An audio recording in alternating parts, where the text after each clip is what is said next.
Hey guys, welcome back to the channel. It is a beautiful, beautiful March day out today, so I had the doors opened up to get more light in here and just a little bit of a breeze, so it's actually very, very nice. So today we're talking about something a little bit different. Normally on this channel we're all about glorifying and explaining things about the Duramax, specifically this LB7 Duramax, but there are actually quite a few things on this truck that I don't actually like, that I don't normally talk about, but let's dive into them today. Now, the things I'm going to talk about are specific to this truck itself. However, I think that a lot of them are actually pretty widespread across most of the Duramaxes, especially the GMT800 trucks, which are the 99 to 06 or 07, early 07 trucks. Yeah, I mean, it should be pretty across the board. I think a lot of guys kind of go along with this and say, yeah, my truck's kind of this way too.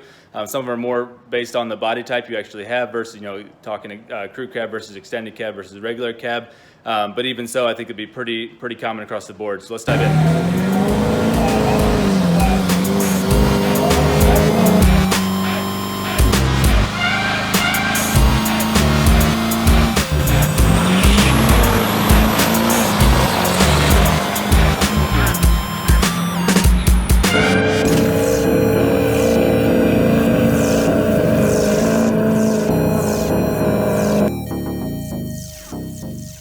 So here's kind of the dirty truth about this truck. I feel like I do a decent job of keeping it clean and taking pictures of it where it seems like it's clean, even in videos. Overall, it seems to be okay. But here's one of the big things on this truck that drive me absolutely insane.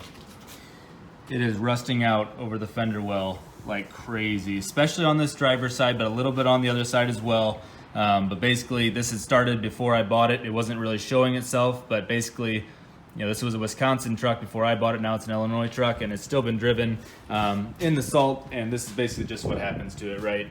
Salt gets up underneath the fender well, sits there, and starts to rust out. So this has already started well before I bought it, and I've done my best to keep it clean. But here, especially over this last winter, it has done an absolutely terrible job on this truck. It was a really rough winter for it. So basically, we are coming apart right here, coming along, and really, technically, I could probably have a panel patched in there, but I would rather just replace the entire bed if I'm going to do it, kind of thing. And so I'm kind of waiting on that, especially since I just bought the car. But that is one of the main things. Basically, if this fender wasn't here, this truck would look absolutely terrible. This already looks terrible. And I've done my best to keep it black and keep it looking somewhat okay, but it is really just kind of a mess, and there's not much I can do about it besides just replace the entire bed.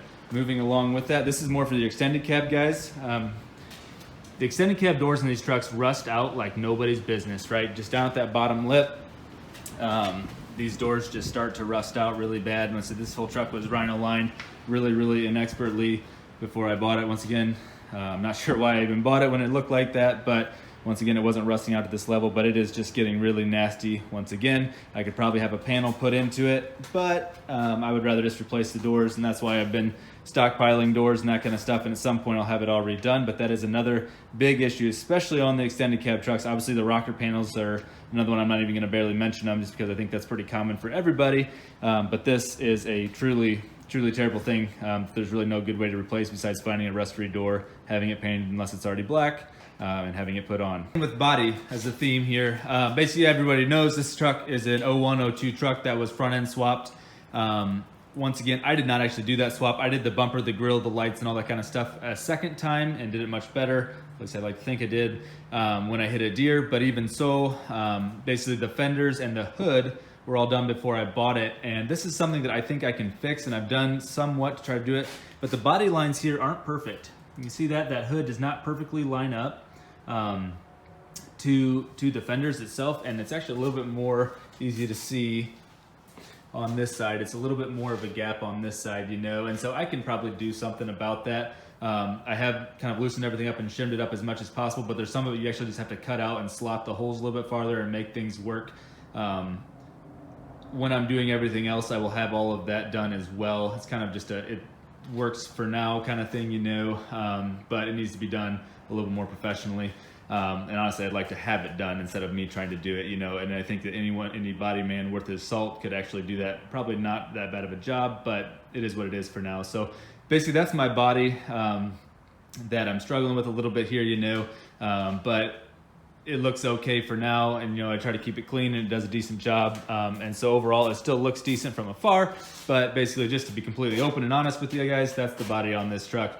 the truth of the matter is this truck is 18 years old. It can technically vote. And so, you know, I mean, things just get old and it's the way things are. So basically that's half the reason why I bought the car, bought the BMW, so that over time, I can put this truck back to a much better position, but that's where we're at right now, and we'll see what the future holds. That is the long-term goal.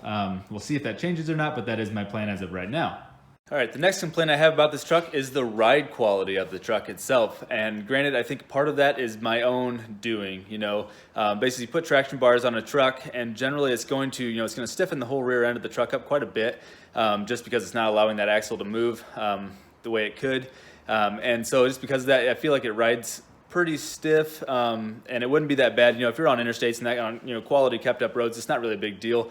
But I actually drive quite a bit of back roads, especially down to where I work, and there's a lot of potholes or patched potholes, and so there's just a lot of variance in the road itself, and so you can feel that a lot more. Now the front end of this truck is not that bad. The truck has really nice shocks all around, either Bilsteins or Fox. I need to get Foxes for the back, but I'm running Bilstein 5100s, which are already a quality shock. So I don't feel technically that a Fox is really going to help much back there. I do feel like it helped out in the front, but even so, with the quality suspension setup that I feel like I've got, running my torsion key bolts about halfway up, to be able to clear the 20s and the 305s. I'm just not super happy, especially now driving this car that drives, crazy smooth. You can really feel it. I jumped back in the truck, I grabbed it and took it out on Friday night, and I was just like, wow, what a difference, where I didn't notice it quite as much when I was, just daily driving. I was used to it, so now I can really feel that difference. And it's one thing that in a stock form on the the tires that it has and the wheels that it has, I don't think I'm really going to be able to do much for it. The best thing for it would be to get a 6-inch lift and then lower it all the way down. It would probably ride like a dream, but that's not really along the plans that I have for the truck. So that is complaint number 3. Moving to the interior, guys, I really don't mind the classic interior on these trucks. I think that overall, I think they're pretty comfortable. I think they're pretty easy to drive in and just to enjoy. But my one complaint, and I think everybody can agree with this, is the seats wear out like nobody's business, right? So I have covered this seat up to try to stop that from happening as much as possible, but even so, it does happen. Granted, this is definitely fixable. You can get used seats all over that are clean, and I just haven't done that yet. I've had my eye out for them, and I just haven't done it yet. Not want to spend the money on it. So not a huge deal. It is coverable. It is definitely fixable. I just have not done it yet, but that is definitely a complaint of mine with these trucks, is that their seats do not hold up, especially jumping in and out of it and that kind of stuff all the time, but just another complaint for the truck. My last complaint for the trucks, and this is really all 01 to 2 trucks, it's not just this one in particular, is that they have kind of an incompatibility with a lot of tech upgrades. I'll list off 2 of them just for example, but like one of them is here, and it's not a huge deal, obviously, but like speedometer upgrades. If you want to get a whole new dash, not speedometer, but entire new dash, overlays and that kind of stuff. A lot of companies make stuff for the 03 to 07 trucks, but they don't really make a whole lot for the 01, 02s. And I'm not sure why that is. I don't know if it's just because they're less common and therefore they don't want to do it, or if there's actually something that is more rudimentary in these trucks, more elementary in these trucks, that are harder to swap over to. But it is just kind of frustrating, it's like, man, I'd really like to step this up to something a little bit cleaner, a little bit nicer, a little bit more techy, and kind of along with it, like just for example here, Boost Auto Parts makes a really cool, basically you can upgrade to the newer style fobs instead of kind of the junky little plastic ones that we have. And once again, that is only for the 03 to 07 trucks. Once again, I don't really know why that is. I would just imagine that basically this is just a lower tech level that isn't as easy to jump in and be a part of, So really it's just little things like that. And the fact that these trucks don't come with high idle from the factory, just little basic stuff like that you're going to get with an older vehicle in general. Obviously these are, they're still a common rail engine. They're still high tech, as far as compared to a lot of the older models, older trucks and that kind of stuff. Now, granted, we are in 2018 versus 2001. That's 17. Sorry, wow, we're in 2019. Get with it, Reed. Anyway, so we're 18 years on, and so there's quite a bit of tech difference, especially with the way that technology, upgrades so fast.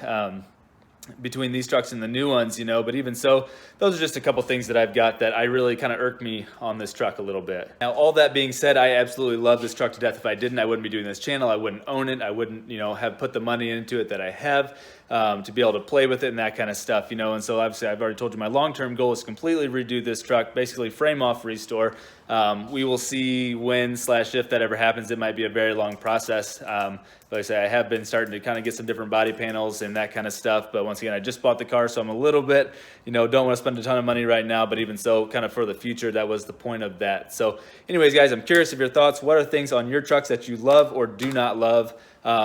Whether that be LB7, LMM, LOY, blah, blah, blah, blah, blah, any of the trucks. I'm just really curious what kind of the things that kind of irk you a little bit, or the things that you absolutely love. So anyways, guys, hope you like the video. Please like it if you can. Please subscribe if you have not already.